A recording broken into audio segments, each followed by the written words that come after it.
ప్రార్థన చేసుకుని వాక్యాన్ని ధ్యానం చేద్దాం. ప్రేమ కలిగిన మా ప్రియ పరలోకపు తండ్రి, మీ నామము ఎంతో గొప్పది, ఉన్నతమైనది, ఆశ్చర్యమైనది. తండ్రి, ఎంతో విలువైనటువంటి ప్రాణాన్ని మా కొరకు బదులుగా మీరు సమర్పించి పరిశుద్ధాత్మ దేవుని ద్వారా మమ్మలను ముద్రించి మీకు చెందిన వారిగా, మీకు ప్రభా సంబంధించినటువంటి వారిగా మమ్మలను ప్రేమించి ప్రభా మమ్మలను బలపరుస్తున్నందుకే ఆత్మదేవ మీకు స్తోత్రాలు. ఇంతవరకు మీ నామమును స్తుతించి ఘనపరిచే ధన్యత మాకు ఇచ్చినందుకే స్తోత్రాలు ప్రభా. ఈ సమయంలో కొద్ది నిమిషాలు మీ వాక్యం నేర్చుకోవడానికి మీ పాద సన్నిధికి మేము వస్తూ ఉండగా మీ వాక్యము ద్వారా మాతో మాట్లాడండి. మీ వాక్యము ద్వారా మమ్మలను బలపరచండి. మా ఆత్మీయ జీవితములను ప్రభా ఏ విధంగా మేము నడిపించుకోవాలో, ఏ విధంగా మీ చిత్తాన్ని చేయాలో, ఏ విధంగా మీ వాక్యానికి మేము పరిపూర్ణంగా లోబడి జీవించాలో మీరే మాతో మాట్లాడి మమ్మలను బలపరిచి హెచ్చరించండి. కృపనివ్వండి ప్రభా. ఈ సమయాన్ని మీరు మాకు ఆశీర్వాదకరంగా చేసి మేలుతో నింపి కాపాడి మీకు మాత్రమే మహిమ తెచ్చుకునమని యేసయ్య నామములో ప్రార్థించి వేడుచున్నాను మా పరమ తండ్రి, ఆమేన్. కొద్ది నిమిషాలు దేవుని యొక్క వాక్యాన్ని ధ్యానం చేద్దాం. ప్రసంగి గ్రంథము 5వ అధ్యాయము దేవుని వాక్యంలో నుండి కొన్ని మాటలు ఈరోజు మనం ధ్యానం చేయడానికి ప్రయత్నించేద్దాం. సొలొమోను మహాజ్ఞాని. ఆయన చాలా జ్ఞానము కలిగినటువంటి వ్యక్తి. ఇశ్రాయేలు దేశాన్ని పరిపాలించినటువంటి రాజులలో ప్రాముఖ్యమైన 3వ రాజు. ఇశ్రాయేలు దేశంలో యునైటెడ్ కింగ్డమ్ అంటే ఒకే రాజ్యముగా ఉన్నటువంటి ఆ రాజ్యాన్ని 40 సంవత్సరాలు సుదీర్ఘ పరిపాలన, ఏ యుద్ధము లేకుండా, ఎలాంటి సమస్య లేకుండా చక్కని పరిపాలన, అద్భుతమైనటువంటి జ్ఞానం కలిగినటువంటి వ్యక్తిగా ఆయన పరిపాలన చేశాడు. చేసినటువంటి రాజుగా అభిషేకించబడినటువంటి మొదటి దినాల్లో ఆయన జీవితము, ఆయన భక్తి, ఆయన ప్రార్థనా జీవితము, ఆయన యొక్క దేవుని పట్ల ఆయనకున్న విలువలు, దేవుని వాక్యానికి లోబడి జీవించేటువంటి పద్ధతులు, ఇవన్నీ చాలా అద్భుతంగా ఉన్నాయి. చిన్నప్పుడే ఆ తండ్రి చనిపోయడానికి సిద్ధంగా ఉన్నప్పుడు, చనిపోయే సందర్భంలో వాళ్ళ నాన్నగారు చెప్పాడు దావీదు, నాయనా దేవుని కట్టడల ప్రకారము, దేవుని ఆజ్ఞల ప్రకారము నీవు లోబడి జీవిస్తే నీ వంశాన్ని దేవుడు ఆశీర్వదిస్తాడు, దీవిస్తాడు. నీ జీవితంలో దేవునికి, దేవుని పద్ధతులకు, దేవుని న్యాయ విధులకు, కట్టడలకు నీవు విలువనిచ్చేవాడవైనట్లయితే నీ జీవితం చాలా బాగుంటుందని హెచ్చరిక చేశాడు. మొదటిలో ఆయన జీవితము చాలా బాగా కొనసాగింది. అలాంటి జ్ఞానవంతుడు మరొకడు లేడు, ఉండబోడు అని దేవుడే సాక్ష్యం ఇచ్చాడు. అంత గొప్ప వ్యక్తి, ఎంతో జ్ఞానం కలిగినటువంటి వ్యక్తి. ఎన్నో దేశాల నుంచి కూడా ప్రజలు ఆ సొలొమోను చెప్పేటువంటి జ్ఞానపు మాటలు వినడానికి వచ్చి ఆయన ఎదుట గొప్ప గొప్ప ఐశ్వర్యవంతులైనటువంటి వారు కూడా తల వంచుకుని ఆయన చెప్పే మాటలకు వినడానికి చాలా ఓపికతో ఆయన దగ్గర కనిపెట్టేవారు. కాలక్రమేణా ఆయన ఏం చేశాడనంటే దేవుని విలువలకు పక్కన పెట్టి దేవుడు ఏదైతే చేయొద్దన్నాడో వాటిని చేస్తూ దేవుని యొక్క ఉన్నతమైన ప్రమాణాలను ఆయన మెల్లమెల్లగా క్రమక్రమంగా తొలగిపోతూ దేవుని చిత్తంలో నుండి బయటికి రావడం ప్రారంభించాడు. దానికి తగిన కారణం ఏంటనంటే దేవుడు ఏదైతే చేయొద్దన్నాడో అది చేయడం వల్ల తన జీవితంలో దేవుని యొక్క చిత్తములో నుండి బయటికి రావడమే కాదు, ఆయన తర్వాత ఆయన కుమారుడు రెహబాము వచ్చాడు. ఆ కాలంలో పూర్తిగా 12 గోత్రాలుగా ఒకే రాజ్యముగా యునైటెడ్ కింగ్డమ్గా ఉన్నటువంటి ఆ రాజ్యము 2 ముక్కలైపోయింది. ఆ 2 ముక్కలు కాస్త రకరకాల పద్ధతుల్లో వేరైపోయింది, అన్యజనులకు అప్పగించబడిపోయింది, పూర్తిగా పతనానికి వెళ్ళిపోయినట్లుగా మనం బైబిల్ గ్రంథంలో చూస్తున్నాం. ఈ సొలొమోను ఆత్మీయ జీవితాన్ని బాగానే ప్రారంభించాడు. కొంతకాలం గడిచిన తర్వాత తన ఆత్మీయ జీవితంలో పడిపోయిన తర్వాత ఆయన మరలా దేవుని యొక్క చిత్తంలో నుండి తొలగిపోయిన సందర్భాల్లో ఏమేమి కోల్పోయాడో, ఎక్కడెక్కడ దేవునికి దూరమయ్యాడో, ఎక్కడెక్కడ నిజమైన సంతోషాన్ని, ఆనందాన్ని కోల్పోయి బాధపడుతూ ఉన్నాడో వాటిని మరలా తిరిగి తెచ్చుకోవడానికి, లేక జీవితానికి ఉన్నటువంటి అర్థమేంటో తెలుసుకోవడానికి చాలా ప్రయత్నాలు చేశాడు. డబ్బులో వెతికాడు, లేకుంటే త్రాగుడులో వెతికాడు, విలాసవంతమైన జీవితంలో వెతికాడు. అలాగే లైంగిక సంబంధమైనటువంటి కోరికలు తీర్చుకోవడానికి ప్రయత్నం చేశాడు. తర్వాత రకరకాల ప్రయత్నాలు ఎన్నో చేసి చేసి చేసి ఇక అక్కడ నిజమైన సంతోషాన్ని, ఆనందాన్ని అనుభవించలేక, చూడండి, దెబ్బలు తిన్న తర్వాత, బుద్ధి వచ్చిన తర్వాత మరలా తిరిగి వచ్చినట్లుగా సొలొమోను మరలా తిరిగి దేవుని తట్టు తిరిగాడు. దేవుని తట్టు తిరిగి ఆయన చేయాల్సిన ప్రయత్నాలన్నీ చేసేసి, చేయాల్సినటువంటి అన్ని కార్యాలన్నీ చేసిన తర్వాత చివరికి ఆయన కన్క్లూజన్కి వచ్చి చెప్పేది ఏంటంటే 12వ అధ్యాయం చివరి మాటల్లో 13, 14 వచనాలు ఏమంటాడంటే, యెహోవా యందు భయభక్తులు కలిగి ఉండడం తప్ప, దేవుని యందు విధేయత కలిగి ఆయన మార్గంలో నడవడం తప్ప ఇంకా మనిషికి ఇది మరొకటి లేనే లేదు. అంతకు మించింది మరొకటి, ఇంకొకటి గొప్ప భాగ్యం మరొకటి లేదు. కాబట్టి దేవుని యందు మాత్రమే భయభక్తులు కలిగి ఉంటే, దేవునికి భయపడినప్పుడు మాత్రమే మనము దేవుని ఆశీర్వాదాన్ని, దేవుని యొక్క చిత్తాన్ని మనం జరిగించగలుగుతామని కన్క్లూజన్ చెప్తున్నాడు. ఈయన ఏదో ఒక పేద వ్యక్తి, లేకుంటే జ్ఞానం లేనటువంటి వ్యక్తో, అజ్ఞానంలో బ్రతికిన వ్యక్తో ఏదో ఈ మాటలు చెప్పాడు అనుకుంటే మనం అంగీకరించవచ్చు, అంగీకరించకపోవచ్చు. కానీ జీవితంలో ఏవైతే అనుభవించగలరో, ఏవైతే సాధించగలరో, జీవితంలో ఏదైతే ఉన్నతమైన శిఖరానికి ఎక్కిన తర్వాత నేను సాధించాను అని మనుషులు అతిశయపడతారో ఆ విషయాలన్నిటిలో కూడా అతడు సాధించి గొప్ప శిఖరానికి ఎక్కి చేయాల్సిన పనులన్నీ కూడా అనుభవపూర్వకంగా చేసేసి వాటన్నిటిలో ఉన్నటువంటి సారాన్ని గ్రహించి చివరికి ఆయన చెప్పినటువంటి మాటలు ఏంటంటే, సమస్తము వ్యర్థము వ్యర్థము అని చెప్పని ప్రసంగి గ్రంథాన్ని ఆయన రాస్తున్నాడు. చివరికి ఈయన ఇక కొద్ది రోజుల్లో చనిపోయే ముందుగా మార్పు చెంది తన జీవితాన్ని మార్చుకున్నాడు. తన జీవిత విధానాన్ని, పద్ధతిని మార్పు చెందుకుని దేవునిలోనికి రావడానికి సిద్ధపడి దేవుని చిత్తానికి అప్పగించుకుని దేవుని మార్గంలో నడవడానికి ఎంతగానో ప్రయత్నం చేశాడు. కాబట్టి అతడు చేసినటువంటి ప్రయత్నాలన్నీ చేసిన తర్వాత అతడు చెప్తున్నటువంటి మాట ఏంటనంటే, 5వ అధ్యాయం కొన్ని వచనాలు చదువుదాం ఈరోజు. నీవు దేవుని మందిరమునకు పోవునప్పుడు నీ ప్రవర్తన జాగ్రత్తగా చూచుకును. బుద్ధిహీనులు అర్పించినట్లుగా బలి అర్పించుట కంటే సమీపించి ఆలకించుట శ్రేష్టము. వారు తెలియకయే దుర్మార్గపు పనులు చేయుదురు. నీవు దేవుని సన్నిధిని అనాలోచనగా పలుకుటకు నీ హృదయమును త్వరపడనీయక నీ నోటిని కాచుకోము. దేవుడు ఆకాశమందున్నాడు, నీవు భూమి మీద ఉన్నావు, కావున నీ మాటలు కొద్దిగా ఉండవలను. ఈయన చెప్తున్నటువంటి మాట ఏంటంటే, నీ దేవుని మందిరానికి వెళ్ళినప్పుడు నీ ప్రవర్తన జాగ్రత్తగా చూచుకోవాలి.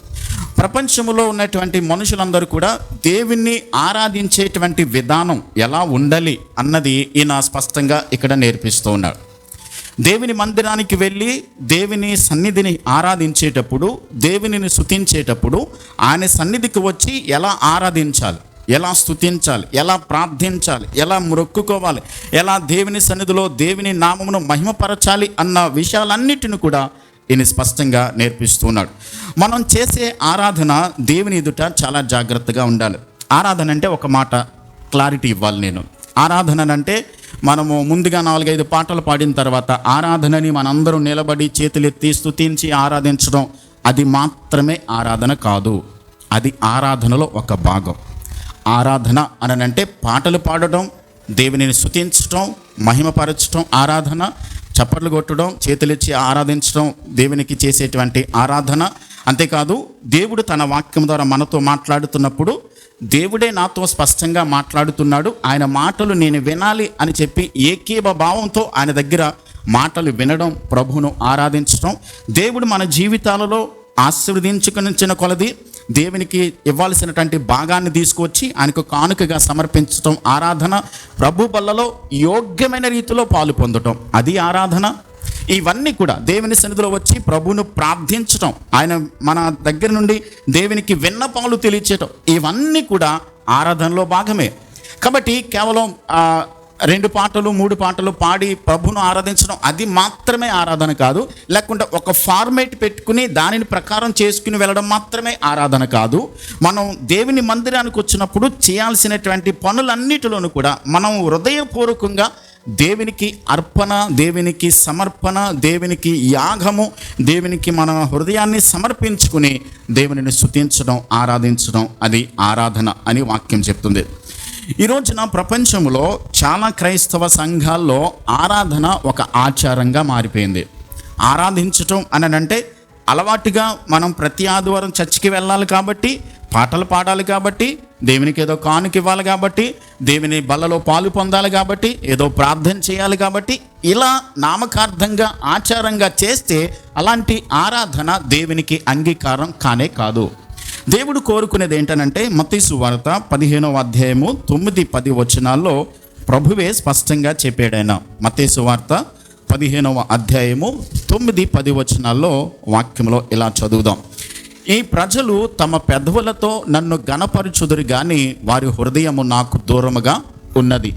మనుషులు కల్పించిన పద్ధతులు దైవోపదేశములని బోధించుచు వారు నన్ను వ్యర్థముగా ఆరాధించుచున్నారు. ఎలా ఆరాధన చేస్తున్నారు వాళ్ళు? వ్యర్థముగా.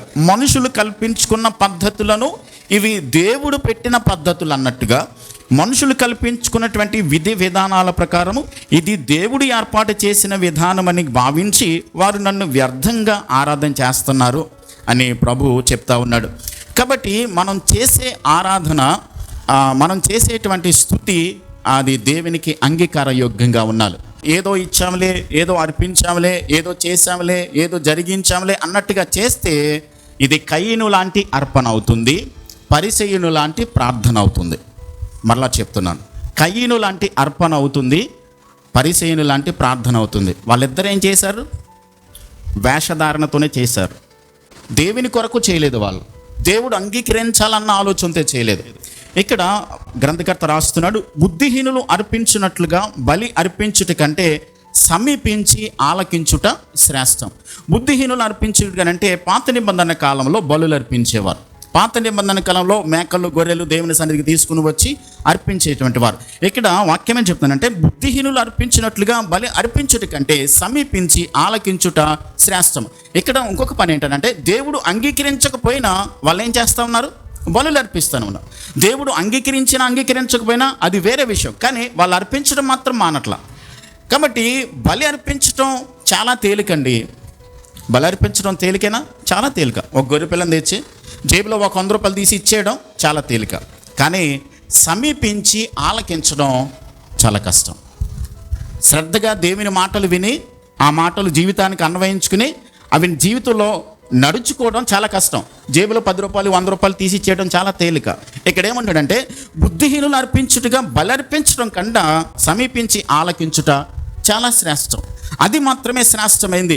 ఆలకించడం అని అంటే లోబడటం. ఒక మాటలో చెప్పాలంటే దేవునికి విధేయత చూపించడం. దేవుడు ఏదైతే చెప్తున్నారో, ఏ విధంగా బ్రతకాలని దేవుడు కోరుతున్నాడో, దేవుడు ఆశించిన పద్ధతిలో ఎలా జీవించాలని దేవుడు ఆశిస్తున్నాడో ఆ పద్ధతిలో జీవించడం, విధేయత చూపించడం, ఆలకించడం. అప్పుడప్పుడు మనం అంటాం, వీడు నా మాట వినట్లేదని. వాడికి చెవులు లేవనా? విన్నాడు చెవులతో, కానీ ఆ మాట ప్రకారం చేయట్లా, లోబడట్లా. కాబట్టి ఇక్కడ ఆలకించడం అంటే అర్థం ఏంటంటే, దేవుడు చెప్పిన మాటకు మనం విధేయత చూపించడం, లోబడటం. వినినట్లుగా శ్రద్ధగా వినడం మాత్రమే కాదు సుమా, అలా వినడం మాత్రమే కాదు, చెప్పినట్లుగా మనం ఏం చేయాలి? చేయాలి. అప్పుడు మాత్రమే మనం నిజంగా ఆలకించడం. సమీపించడంలో శ్రద్ధ ఉంటుంది, సమీపించడంలో ఆయనను గురించి తెలుసుకోవాలంటే ఆశ ఉంటుంది. ఆలకించడంలో మనం భయభక్తులు కనబడుతూ ఉంటాయి. ఆయన నాకు చెప్పగా నేను మేలుకరమైన దానిని నాకు బోధిస్తున్నప్పుడు నేను విని దానిని అనుసరించి ఆయన పద్ధతిలో నేను జీవిస్తాననేటువంటి విధేయత కనబడుతుంది. దేవుని అధికారానికి మనం ఒప్పుకొని జీవించడం కనబడుతుంది. ఇవన్నీ కూడా ఆలకించడంలో మనకి కనబడుతూ ఉంటాయి. బలులు అర్పించుట కంటే ఏది శ్రేష్టం? మాట వినట శ్రేష్టం. మొదటి సమూయేలు గ్రంథం 15వ అధ్యాయం 22వ వచనంలో సౌలు రాజు గురించి సమూయేలు ప్రవక్త మాట్లాడినటువంటి మాటలు అక్కడ రాయబడ్డాయి. 15వ అధ్యాయము 22వ వచనంలో, అందుకు సమూయేలు తాను సెలవిచ్చిన ఆజ్ఞను ఒకడు గైకొనుట వలన యెహోవా సంతోషించినట్లు ఒకడు దహన బలులను అర్పించుట వలన ఆయన సంతోషించున. ఆలోచించుము, బలులు అర్పించుట కంటే ఆజ్ఞను గైకొనుటయు పొట్టేళ్ల క్రొవ్వు అర్పించుట కంటే మాట వినుట శ్రేష్టము. సౌలు రాజు అనుకున్నాడు, దేవునికి బలమైనటువంటి గొర్రెలు, బలమైనటువంటి మేకలు పక్కన పెట్టి బలి అర్పించడానికి పనికి వస్తాయని చెప్పిన పక్కన పెట్టాడు. సమూయేలు ప్రవక్త ఏమంటున్నాడు? నీవు మాట వినలేదు, దేవుడు చెప్పిన దానిని పూర్తి చేయలేదు, దేవుడు ఆజ్ఞాపించిన దానిని సగం చేసి వదిలేసావు. కాబట్టి దేవుడు నిన్ను రాజుగా ఉండడానికి అంగీకరించట్లా, త్రోసివేయాలనుకున్నాడు. నీకంటే ఆ బెటర్ వ్యక్తిని ఆయన వెతుక్కున్నాడు. ఆయన ఆల్రెడీ నిర్ణయించుకున్నాడు అన్నట్టుగా సమూయేలు ప్రవక్త చెప్పొచ్చాడు. అతను అనుకున్నాడు బలులను పెంచితే సరిపోతుంది, దేవునికి అర్పణ అర్పిస్తే సరిపోతుంది అన్నట్టుగా అనుకున్నాడు. కానీ దేవుడు చెప్పిన ఆజ్ఞకు లోబడటం అది ప్రాముఖ్యమైనది అన్నటువంటి సత్యాన్ని సౌలు రాజు మర్చిపోయాడు. అందుకని ప్రసంగి గ్రంథంలో ఆయన ఏమంటాడంటే, బలి అర్పించుట కంటే సమీపించి ఆలకించుట శ్రేష్టం. పాత నిబంధనలో బలులు అర్పించేవారు, మేకలు గొర్రెలు అర్పించేవారు. కొత్త నిబంధనలు ఇప్పుడు బలులు లేవు కదా, మరి మనమేం అర్పించాలి దేవునికి? ఎలాంటి బలులు అర్పించాలి? రోమపత్రిక 12వ అధ్యాయం 1-2 వచనాల్లో అపోస్తలుడైన పౌలు ఇలా చెప్తా ఉన్నాడు. అపోస్తలుడైన పౌలు రోమీయులకు రాసినటువంటి పత్రిక 12వ అధ్యాయం 1-2 వచనాల్లో, కాబట్టి సహోదరులారా, పరిశుద్ధమును దేవునికి అనుకూలమైన సజీవ యాగముగా మీ శరీరములను ఆయనకు సమర్పించుకొనుడని దేవుని వాత్సల్యమును బట్టి మిమ్మును బతిమాలు కొనుచున్నాను. వాక్యం ఏం చెప్తుందనంటే, సజీవ యాగముగా మనము దేవునికి ఏం చేయాలి? సమర్పించుకోవాలి మన శరీరాలు. ఒకప్పుడు పాపానికి మన శరీరాన్ని అప్పగించుకున్నాం, పాపములో బ్రతికాం, లోకానికి, లోక ఆశలకు, లోక పద్ధతులకు, లోక విధి విధానాలకు అనుగుణంగా నడుచుకుంటూ బ్రతికాం. కానీ ఇప్పుడు ప్రభువుని అంగీకరించిన తర్వాత వాక్యం ఏం చెప్తుందంటే, ఆయనకు సజీవ యాగముగా మనము సమర్పించుకోవాలి, దేవునికి అర్పించుకోవాలి. సజీవ యాగముగా సమర్పించుకోవడం అంటే కొంతమంది అనుకోవచ్చు సంపూర్ణ సేవకు సమర్పించుకోవడం అని. అది కాదు ఇక్కడ చెప్తున్న వాక్యం. సంపూర్ణ సేవకు కాదు, అంటే దేవుని కోసం బ్రతికే విధానంలో, దేవుని కోసం జీవించే విధానంలో పవిత్రంగా, యథార్థంగా, నీతిగా, న్యాయముగా, దేవుడు ఆశించిన పద్ధతిలో ఆయన చెప్పిన ప్రతి మాటకు లోబడి జీవించడం సజీవ యాగంగా దేవునికి అప్పగించుకోవడం. అది దేవునికి ఇష్టమైనటువంటి యాగము అని వాక్యం చెప్తుంది. రోమపత్రిక 15వ అధ్యాయం 16వ వచనంలో కూడా మరొక మాట వ్రాయబడింది. చూడండి, రోమీయులకు రాసినటువంటి పత్రిక 15వ అధ్యాయము 16వ వచనంలో, అయినను అన్యజనులు అను అర్పణ పరిశుద్ధాత్మ వలన పరిశుద్ధపరచబడి ప్రీతికరమగునట్లు నేను సువార్త విషయమై యాజక ధర్మము జరిగించుచు దేవుని చేత నాకు అనుగ్రహింపబడిన కృపను బట్టి అన్యజనుల నిమిత్తము యేసుక్రీస్తు పరిచారకుడనైతిని. అంటే చూడండి, ఈయనేమని చెప్తున్నాడనంటే, దేవుని కొరకు ప్రజలను సంపాదించడానికి యాజక ధర్మము అంటే మధ్యవర్తిగా ఉండి సువార్త ప్రకటించి ప్రజలను దేవుని రాజ్యం కొరకు సమాధానపరచడానికి, సంపాదించడానికి యాజక ధర్మం అంటే ఇది ఒక మధ్యవర్తిగా ఉండి అర్పించడానికి ప్రజలను దేవుని కోసం నేను సమకూరుస్తున్నాను అంటున్నాడు. అంటే సువార్త ప్రకటించి ప్రజలను దేవుని కొరకు సంపాదించడం కూడా అది దేవునికి మనం అర్పించేటువంటి అర్పణ, యాజక ధర్మం చేయడం. ఫిలిప్పీయులకు రాసిన పత్రిక 4వ అధ్యాయం 18వ వచనంలో కూడా అపోస్తలుడైన పౌలు ఇలా రాశాడు. మనం అర్పించవలసిన మరొక అర్పణ అక్కడ ఉంది. ఫిలిప్పీయులకు రాసినటువంటి పత్రిక 4వ అధ్యాయము 18వ వచనంలో అపోస్తలుడైన పౌలు ఇలా చెప్తా ఉన్నాడు. చూడండి, నాకు సమస్తమును సమృద్ధిగా కలిగి ఉన్నది, మీరు పంపిన వస్తువులు ఎపఫ్రోదితు వలన పుచ్చుకొని ఏమీయూ తక్కువ లేక ఉన్నానో అవి మనోహరమైన సువాసనయు దేవునికి ప్రీతికరమును ఇష్టమునైన యాగములై ఉన్నాయి. అంటే పరిశుద్ధుల అవసరాలు తీర్చడం అనేది దేవునికి ఇష్టమైన ప్రీతికరమైన యాగం. మొట్టమొదటిది ఏంటి? మన శరీరములను సజీవ యాగముగా దేవునికి సమర్పించుకోవడం. రెండవది ప్రజలను ప్రభు కోసం సువార్త చెప్పి సంపాదించడం, అది దేవునికి మనం అర్పించేటువంటి యాగం. మూడవది పరిశుద్ధుల అవసరాలు ఏవైతే ఉన్నాయో వాటిని తీర్చడం, అది మనం చేసేటువంటి మూడవ యాగం. నాలుగవది హెబ్రీ పత్రిక 13వ అధ్యాయము 14, 15, 16 వచనాలు చదువుదాం. అపోస్తలుడైన పౌలు హెబ్రీయులకు రాసినటువంటి పత్రిక 13వ అధ్యాయము 15, 16 వచనాలు. కాబట్టి ఆయన ద్వారా మనము దేవునికి ఎల్లప్పుడూ స్తుతి యాగము చేదము, అనగా ఆయన నామమును ఒప్పుకొనుచు జిహ్వఫలము అర్పించుదము. ఉపకారమును ధర్మమును చేయ మరచిపోకుడి, ఇట్టి యాగములు దేవునికి ఇష్టమైనవి. ఇక్కడ మరొక మాట ఏం రాయబడిందంటే, జిహ్వఫలము, మన నోటి ద్వారా, మన పెదవుల ద్వారా ప్రభుకి ఏం చేయాలి? మనం అర్పణ, మన పెదవుల ద్వారా దేవుని స్తుతించడం, ఆరాధించడం, మహిమపరచడం. మన పెదవులతో అంటే మనము పవిత్రమైన పెదవులతో ప్రభువుని ఆరాధించడం. అంటే ఆదివారం మొదలుకొని మళ్ళా ఆదివారం వచ్చే వరకు కూడా మన నోటిని జాగ్రత్తగా కాపాడుకుని అపవిత్రమైన మాటలు, బూతులు, అబద్ధాలు, వాళ్ళ మీద వీళ్ళ మీద చెప్పడాలు ఇవన్నీ మానేసి మన పెదవులు పవిత్రంగా కాచుకుని ఆ పెదవులతో దేవుని సన్నిధికి వచ్చి స్తుతించి ఆరాధించినప్పుడు ఆరాధన దేవునికి ఏమవుతుంది? ఇష్టమైన యాగం అవుద్ది. అది మనం చేయాల్సిన 4వ అర్పణ. సజీవ యాగముగా మన శరీరాలను సమర్పించుకోవాలి. రెండవది సువార్త ప్రకటించి అనేక మందిని ప్రభు కోసం సంపాదించడం, మధ్యవర్తులుగా పనిచేయడం, అది దేవునికి అర్పించే అర్పణ. మూడవది పరిశుద్ధుల అవసరాలు తీర్చడం, మనము దేవునికి ఇష్టమైనటువంటి యాగం. నాలుగవది జీవఫలం అర్పించి ప్రభువును నామమును స్తుతించడం, అది దేవునికి అర్పించేటువంటి అర్పణ. ఐదవది విరిగి నలిగిన హృదయం దేవునికి ఇష్టమైన అర్పణ, బలి అర్పణ. 51వ కీర్తన 17వ వచనంలో అది మనం చూస్తాం. బలియు అర్పణయు నువ్వు కోరలేదు, కాబట్టి విరిగి నలిగిన హృదయాన్ని దేవుడు కోరుతూ ఉన్నాడు, అది దేవునికి ఇచ్చేటువంటి అర్పణ. ఆరవది ఏంటంటే కీర్తన గ్రంథం 141వ కీర్తన 1-2 వచనాల్లో కూడా మరొక మాట వ్రాయబడింది. 141వ కీర్తన 1-2 వచనాల్లో, యెహోవా నేను నీకు మొర్రపెట్టుచున్నాను, నా యొద్దకు త్వరపడి రమ్ము, నేను మొర్రపెట్టగా నా మాటకు చెవియొగ్గుము, నా ప్రార్థన ధూపం వలెను, నేను చేతులెత్తుట సాయంకాల నైవేద్యము వలన నీ దృష్టికి అంగీకారములగునుగాక. అంటే మనం విశ్వాసముతో కూడినటువంటి ప్రార్థన దేవునికి అర్పణగా తీసుకుని రావడం, విశ్వాసముతో దేవుని మీద నమ్మకం ఉంచి, దేవునందు విశ్వాసం ఉంచి ప్రభు సన్నిధిలో ప్రార్థించినప్పుడు ఆ ప్రార్థన దేవునికి ఇష్టమైనటువంటి యాగముగా సమర్పించబడుతుంది. వారిని విఎస్బి అనేటువంటి ఆయన ఏమంటాడంటే, sacrifices are not substitutes for obedience అంటారు. బలులు అర్పించడం విధేయత చూపించడానికి ప్రత్యామ్నాయం కాదు. మనము విధేయత చూపించడం, దేవుని మాట వినడమే అది చాలా శ్రేష్టమైన పని అంటాడు. ఇంకా ఏమన్నాడంటే, హృదయంలో విధేయతతో కూడిన విశ్వాసం లేకుండా చేతుల్లో అర్పణలు బుద్ధిహీనుల బలిగా మారతాయి. ఎందుకంటే ఒక బుద్ధిహీనుడు మాత్రమే దేవుణ్ణి మోసం చేయగలనని అనుకుంటాడు. అంతేకాక బుద్ధిహీనుడు తాను మంచి చేస్తున్నానని అనుకుంటాడు, కానీ అతను లేక ఆమె చెడును మాత్రమే చేస్తున్నాడు, అది దేవునికి తెలుసు అని అంటాడు. మనం అర్పణ అర్పించడం మాత్రమే కాదు, మన పెదవులు, మన హృదయము దేవుని ఎదుట విధేయత కలిగి ఉందా లేదా అన్నది మనము దేవుని సన్నిధిలో చేయాల్సినటువంటి పని. ఎలాంటిదైనా మన ఆరాధన, ఎలాంటిదైనా మనం చేసేటువంటి అర్పణ మనల్ని మనమే చెక్ చేసుకోవాలి. కాబట్టి బుద్ధిహీనులు అర్పించినట్లుగా బలి అర్పించడం కంటే సమీపించి ఆలకించుట శ్రేష్టము అని వాక్యం చెప్తాం. 2వ వచనాన్ని చదువుదాం. ప్రసంగి గ్రంథం 5వ అధ్యాయం 2వ వచనం.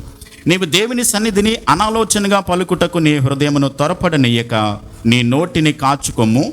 దేవుడు ఆకాశమందున్నాడు, నీవు భూమి యందు ఉన్నావు, కావున నీ మాటలు కొద్దిగా ఉండవలను. విస్తారమైన పని పాటల వలన స్వప్నములు పుట్టును, పెక్కు మాటలు పలుకువాడు బుద్ధిహీనుడగను. దేవుని సన్నిధిని అనాలోచనగా పలకటం, దేవుని సన్నిధిని నోటిని కంట్రోల్ చేసుకోవడం అనేది చాలా ప్రాముఖ్యం. నోటిని కాచుకోవడం అంటే చూడండి, ఇక్కడ నీ హృదయమును త్వరపడనీయక నీ నోటిని కాచుకోమని అంటున్నాడు. మొట్టమొదట మన హృదయంలోనే తొందరపాటు ప్రారంభించబడుతుంది. ఆ హృదయంలో జరుగుతుంటే తొందరపాటు మన పెదవుల నుంచి ఏం చేస్తుంది, బయటకు వస్తుంది. అందుకని ప్రభు ఏమన్నాడంటే, హృదయం నిండిన దాన్ని బట్టి నోరు మాట్లాడుతుంది. కాబట్టి మన హృదయంలో తొందరపాటు ఎప్పుడైతే ఉందో అది మాత్రమే బయటకు వస్తుంది. కాబట్టి మన మాటల్లో కాబట్టి మన మైండ్ని, మన మౌత్ని కూడా జాగ్రత్తగా కాచుకోవాలి, క్రమశిక్షణలో ఉంచుకోవాలి. దేవుడు అంతటా ఉన్నాడు.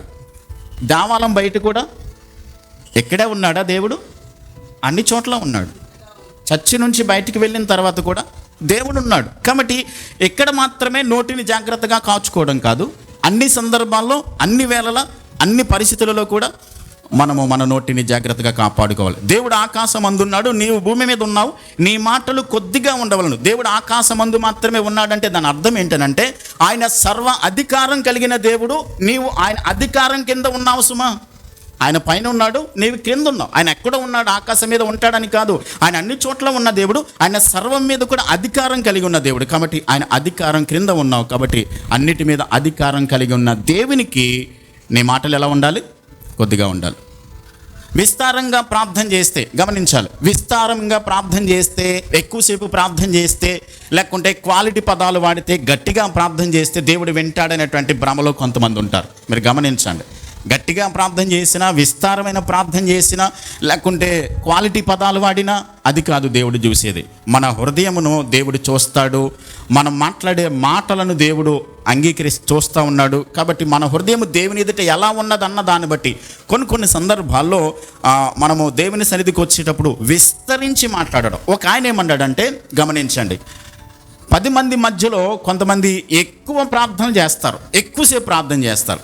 వాళ్ళ గురించి ఒక ఆయన ఏమన్నాడంటే, వాళ్ళ వ్యక్తిగత ప్రార్థన చాలా తక్కువగా ఉన్నది కాబట్టి అందరిలో ఉన్నప్పుడు ఎక్కువ ప్రార్థన చేస్తారు. ఎవరైతే వ్యక్తిగతంగా మనం గదిలోనికి వెళ్ళి గంటల తరబడి, గంట చేస్తారో 2 గంటలు చేస్తారో 4 గంటలు చేస్తారో మీ ఇష్టం, ఎన్ని గంటలైనా సరే వ్యక్తిగతంగా దేవుని సన్నిధిలో గడపండి. కానీ 10 మందిలో ఉన్నప్పుడు సందర్భానుసారంగా ఎక్కడ ఏ ప్రార్థన చేయాలో అనేది ఎరిగి ఉండడం మంచిది. అక్కడ ఏ విషయానికైతే ప్రార్థన చేయమన్నారో అది మనం జాగ్రత్తగా అర్థం చేసుకుని మనము మాట్లాడాలి. ఇక్కడ స్వప్నములు అని రాశాడు చూడండి. ఒక్కసారి 3వ వచనం, విస్తారమైన పని పాటల వలన స్వప్నం పుట్టును. 3వ వచనంలో 7వ వచనంలో అధికమైన స్వప్నములను మాటలను నిష్ప్రయోజనము. అంటే ఇక్కడ విస్తారమైన పని పాటల వలన స్వప్నములు పుట్టును అని అంటే దాని అర్థం ఏంటంటే, స్వప్నములు అంటే రాత్రులు వచ్చే కళలు కాదు, పగటి కళలు ఆలోచించుకుని వాళ్ళ హృదయాల్లో మనస్సుల్లో ఒకటి కట్టుకుంటారు. అది కావాలని దేవుని దగ్గరికి వచ్చి ప్రార్థన చేస్తారు, దీర్ఘ ప్రార్థనలు చేస్తారు. అది ఇక్కడ సొలొమోను చెప్తున్నటువంటి మాట. కాబట్టి మీరు పగటి కళలు కనేవారుగా కాదు సుమా, దేవుని సన్నిధిలో తగ్గించుకుని మీ మాటలు తక్కువగా ఉండి బుద్ధిహీనులు కనినట్లుగా పగటి కళలు కంటూ అలా చేద్దాం ఇలా చేద్దాం అనడం కాదు. కానీ మనము దేవుని సన్నిధికి వచ్చినప్పుడు మన మాటలు కొద్దిగా ఉండాలి, మన ప్రార్థన యుక్తంగా ఉండాలి. నిజానికి ఒక మాట గమనించాలి. హేబేలు కన్నా అర్పణ కయ్యనే ముందు తెచ్చాడు దేవుని దగ్గరికి కదా, కయ్యనే ముందు తెచ్చాడు. కానీ కయ్యను అనుకుని ఉంటాడు, నేను నా తమ్ముడి కంటే నేను ముందు తెచ్చాను, ఎక్కువే తెచ్చాను కాబట్టి నా అర్పణ దేవుడు అంగీకరిస్తాడు, దేవుడు ఖచ్చితంగా దేవుడు దానిని యాక్సెప్ట్ చేస్తాడు అని అనుకున్నాడు. కానీ అతని అర్పణ దేవుడు అంగీకరించలేదు. నిజానికి కయ్యని కంటే హేబేలు తక్కువ తెచ్చాడు, బలి అర్పణ తెచ్చాడు, రక్త బలిని తెచ్చాడు. కానీ పొలం పంటలో ఎక్కువ తీసుకొచ్చాడు కయ్యని. కానీ కయ్యను అర్పణను దేవుడు అంగీకరించలేదు. పరిసయ్యుడు కూడా అలాగే అనుకున్నాడు. ఏమనుకున్నాడు?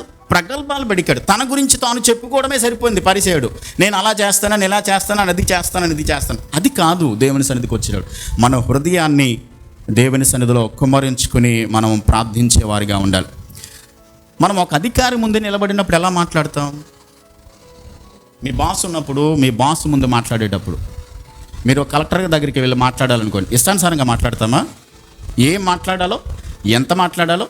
డాక్టర్ గారి దగ్గరికి వెళ్ళారండి, ఒక అరగంట సేపు చెప్తా కూర్చుంటే కుదురుద్ది అక్కడ? ఆయనకి కుదరదు, మనకి కుదరదు. చెప్పాల్సింది ఏదో షార్ట్ కట్లో విషయం ఏంటో చెప్పేయాలి, ట్రీట్మెంట్ తీసుకుని బయటకు వచ్చేసేయాలి, అంతే. కాబట్టి ఒక అధికారి ముందు, ఒక డాక్టర్ ముందు, మనం పెద్దవాళ్ళ ముందు నిలబడినప్పుడు ఎంత జాగ్రత్తగా సిద్ధపాటు కలిగి వెళ్తామో, ఎలాగైతే మనం ప్రిపేర్ అయ్యి వెళ్తామో దేవుని సన్నిధికి వెళ్ళేటప్పుడు కూడా అలాగే సుమా. ఆయన సర్వాధికారం కలిగిన దేవుడు, సమస్తం మీద కూడా అధికారం కలిగిన దేవుడు. అలాంటి శక్తిమంతుడైన దేవునికి ముందు మనం వెళ్ళేటప్పుడు అనాలోచనగా ఏదో మామూలుగా వెళ్ళిపోదాం అన్నట్టుగా కాదు. మనం దేవుని సన్నిధికి వెళ్ళినప్పుడు సిద్ధపాటు కలిగి హృదయాన్ని సిద్ధపరచుకుని మాటలు సిద్ధం చేసుకుని దేవుని సన్నిధికి వెళ్ళాలి. మత్తయి సువార్త 6వ అధ్యాయంలో 7వ వచనంలో ప్రభువు ఇలా చెప్పాడు చూడండి. మత్తయి సువార్త 6వ అధ్యాయము 7వ వచనంలో, మరియు మీరు ప్రార్థన చేయనప్పుడు అన్యజనుల వలె వ్యర్థమైన మాటలు వచింపవద్దు, విస్తరించి మాట్లాడుట వలన తమ మనవి వినబడునని వారు తలంచుచున్నారు. మీరు వారి వలె ఉండకుడి. మరియు మీరు మీ తండ్రి అడగక మునిపే మీకు అక్కరగా ఉన్నవేవో ఆయనకు తెలియను. తెలుసు కాబట్టి ప్రార్థన చేయడం మానేద్దామా? ఆయన తెలిసి అన్నాడు కదా, ఇంక అడగడం ఎందుకు అని చాలామంది ఏం చేస్తారంటే, ఆయనకి అన్నీ తెలుసు కదా, ఇచ్చేయచ్చు కదా, మనం అడగడం ఎందుకు అని అంటారు చాలామంది. కానీ ఒక మాట ఏంటంటే, దేవుడు పెట్టుకున్న కండిషన్ ఏంటంటే మనం అడగాలి. ఆయన బిడ్డలుగా మనం మాట్లాడితే ఆయన వినాలనుకుంటున్నాడు.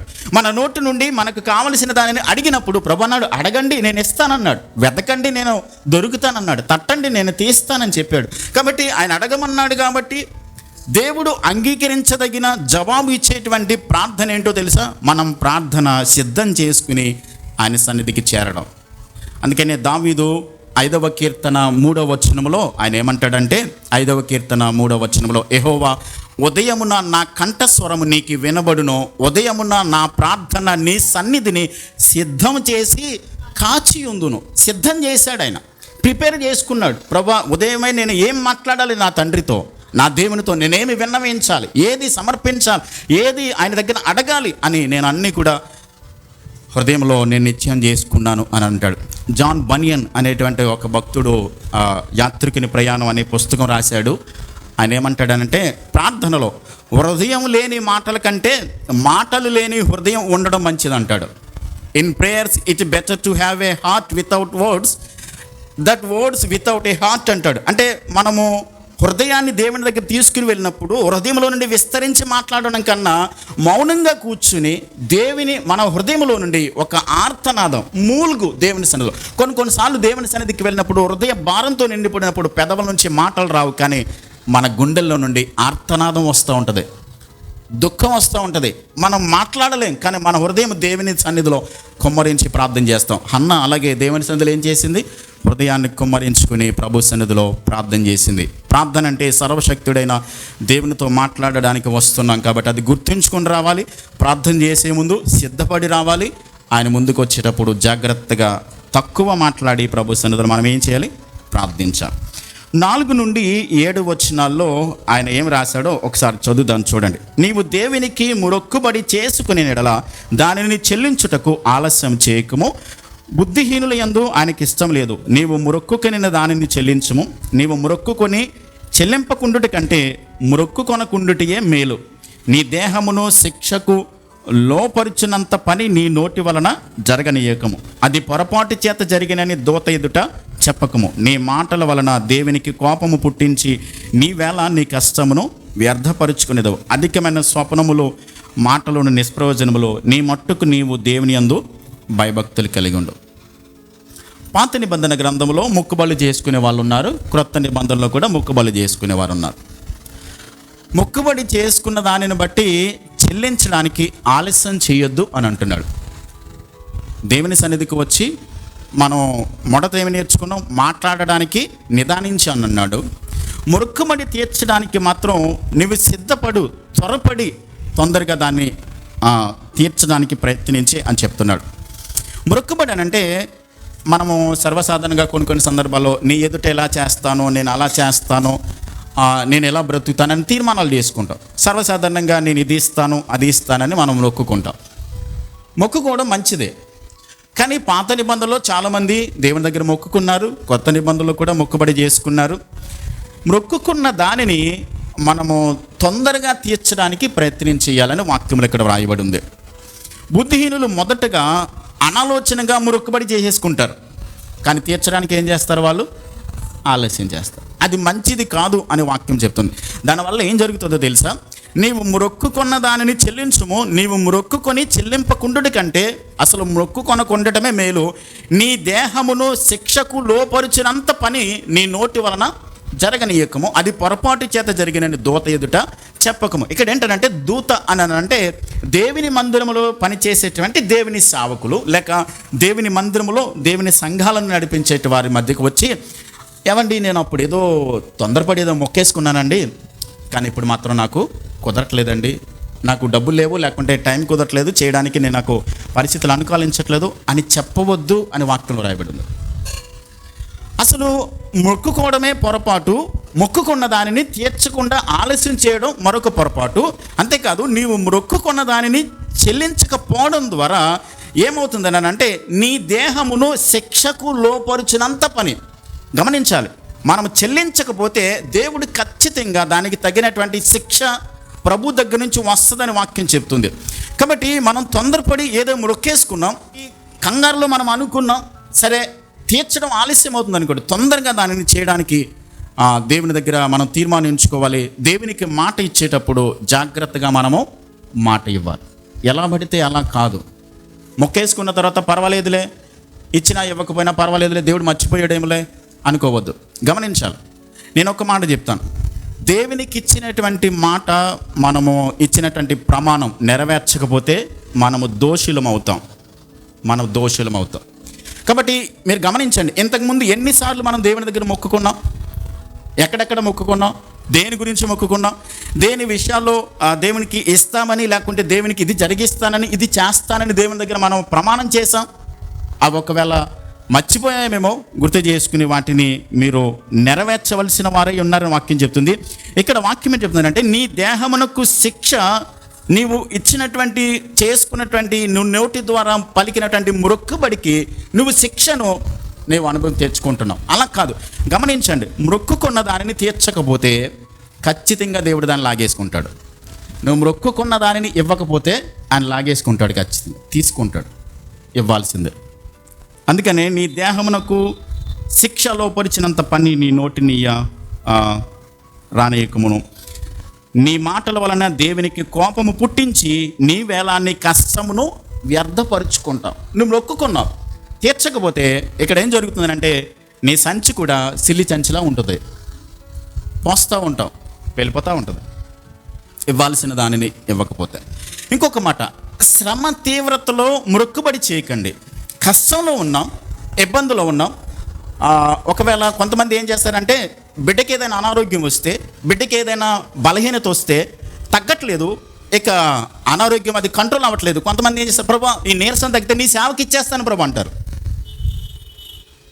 మరలా గుర్తుంటుంది ఆ మాట, మరలా గుర్తుకు రాదు. నాకు తెలిసినటువంటి ఒక ఆవిడ ఉంది, సమర్పించేసింది సేవకి, వాడికి నీరసం తగ్గింది, కానీ వాడి ఇష్టానుసారంగా బ్రతుకుతున్నాడు. మా ఊర్లోనే ఒక ఆవిడ సమర్పించుకుంది దేవుడి సేవకు.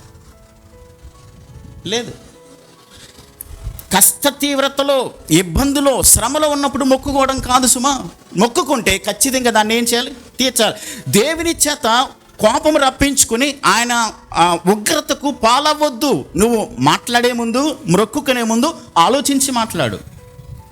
ఒక నిమిషం ఆలోచించి ఆగి ప్రభు దగ్గర ముట్టుకోవడం అది మంచిది అని దేవుని వాక్యం చెప్తుంది. అర్థమవుతుందా నేను చెప్తున్న మాటలు? మనం ప్రార్థన చేసిన, ఆరాధన చేసిన, మొక్కుబడి చేసిన ఎంత జాగ్రత్తగా చేయాలో, దేవుని సన్నిధిలో ఎంత సిద్ధపాటు ఉండాలో మనం గమనిస్తూ ఉన్నాం. నీ కష్టాన్ని ఎలా వ్యర్థపరుచుకుంటాం, నీ మాటల వలన మన దేహానికి శిక్ష రాకుండా జాగ్రత్త పడదాం. కాబట్టి మనం మొక్కుకునేటప్పుడు జాగ్రత్తగా దేవుని సన్నిధిలో మనం మొక్కుకోవాలి. 7వ వచనం చదువుదాం. ఒక రాజ్యమందు బేదలను బాధించుటయు, ధర్మమును న్యాయమును బలత్కారం చేత మీరుటయో నీకు కనబడిన ఎడల దానికి ఆశ్చర్యపడకము. అధికారము నొందిన వారి మీద మరి ఎక్కువ అధికారము నొందిన వారు ఉన్నారు, మరియు మరి ఎక్కువైన అధికారం నొందినవాడు వారికి పైగా నున్నాడు. ఏ దేశంలో రాజు భూమి విషయమై శ్రద్ధ పుచ్చుకునో ఆ దేశమునకు సర్వ విషయములందు మేలు కలుగును. ఇక్కడ వ్రాయబడినటువంటి మాట ఏంటనంటే అధికారులు, ఇక్కడ రాజ్యమందు బలత్కారులు, అధర్మము, అన్యాయము మన కళ్ళ ముందు జరుగుతూ ఉంది. జరుగుతున్నప్పుడు దాన్ని చూసి మనం ఆశ్చర్యపడవలసిన అవసరం లేదు. అయితే ఇవి ఇలాగే జరుగుతూ ఉన్నాయి. అయితే మనం జాగ్రత్తగా ఉండాలి. మనము మన ఆత్మీయ జీవితాన్ని, భక్తిని చాలా జాగ్రత్తగా కాపాడుకోవాలి అనే దేవుని వాక్యంలో మనం చూస్తున్నాం. ఇది ఇక్కడ మాట్లాడేటువంటి మాట ఏంటనంటే 7వ వచనం చివరిలో, నీ మట్టుకు నీవు దేవుని యందు భయభక్తులు కలిగి ఉండవు. నీ మట్టుకు నీవు దేవుని యందు ఏం చేయాలి, భయభక్తులు కలిగి ఉండాలి. భయభక్తులు అంటే ఏంటి?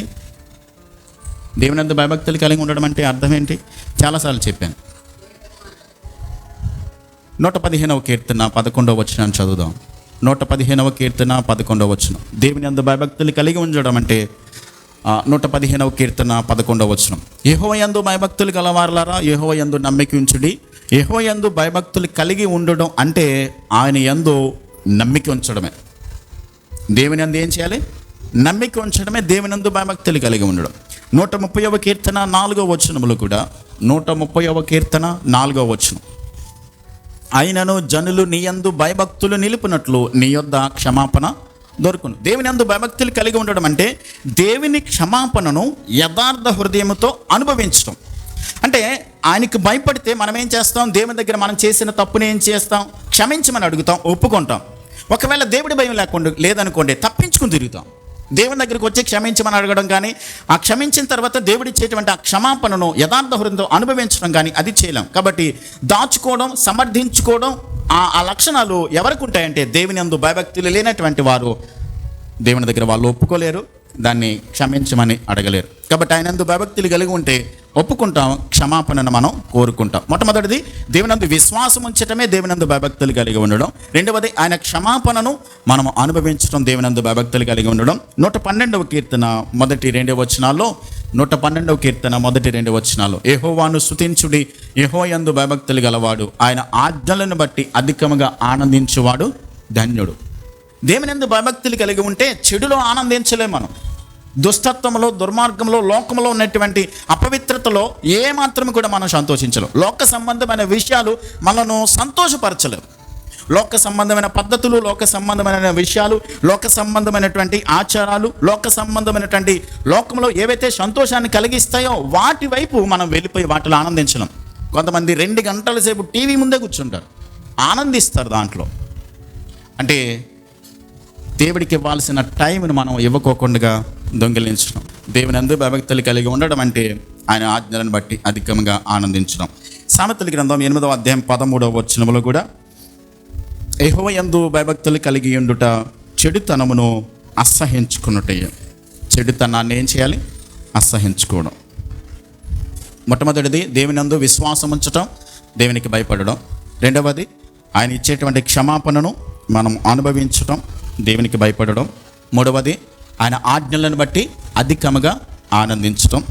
నాలుగవది చెడుతనాన్ని అసహించుకోవడం, దేవునికి భయపడడం.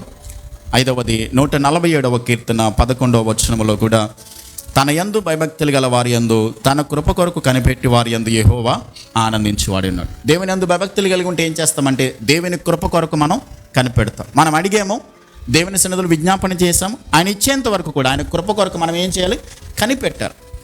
ఒకవేళ ఎవరికైనా ఏదైనా సమస్య వచ్చింది, ఏదైనా ఇబ్బంది కలిగింది, ఏదైనా మనకి ఇబ్బందులు ఎదుర్కొంటున్నాం, ప్రతి విషయానికి దేవుని మీదనే ఆనుకుంటాం. అటు ఇటు పరిగెలెత్తాం, అటు ఇటు తొందరపాటు నిర్ణయాలు తీసుకోం. దేవునికి భయపడితే ఒకవేళ జ్వరం వచ్చింది, తగ్గట్లా తీసుకుని వెళ్ళి వచ్చి కట్టేసాం. దేవుడు తగ్గించే వరకు, దేవుడు కృప చూపించే వరకు, దేవుడు సహాయం చేసే వరకు ఆయన కృప కొరకు మనం ఏం చేస్తాం? ఎదురు చేస్తాం. ఆయనకు భయపడితే ఆయన కృప కొరకు మనం ఏం చేస్తాం? కనిపెడతాం. అది దేవునందు భయభక్తులు కలిగి ఉండడం. 8-9 వచనాల్లో మనం ఇంతకుముందే చదువుకున్నాం.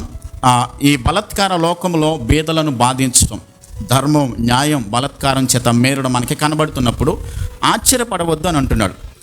లంచగొండితనంతో మన దగ్గర కలెక్ట్ చేసినటువంటి ధనాన్ని వాడు ఏం చేస్తాడు? అధికారులు కలెక్ట్ చేసుకుంటారు. వాడి పై అధికారికి కొంత, వాడి పై అధికారికి కొంత, వాడికి పై వాడు మరొకుంటాడు. ఇలా ఒక్కొక్కరు దాన్ని పంచుకుంటూ ఉంటారు. కాబట్టి ఇది పాపము చేత పతనమైనటువంటి భ్రష్ట మనుషులతో నిండినటువంటి లోకం. కాబట్టి అన్యాయం జరుగుతున్నప్పుడు, ఇలాంటి అక్రమ క్రియలు జరుగుతున్నప్పుడు మనం ఆశ్చర్యపడవద్దు అని ఆయన చెప్తూ జాగ్రత్త కలిగి ఉండాలి అని మనము హెచ్చరిక చేయబడుతున్నాం.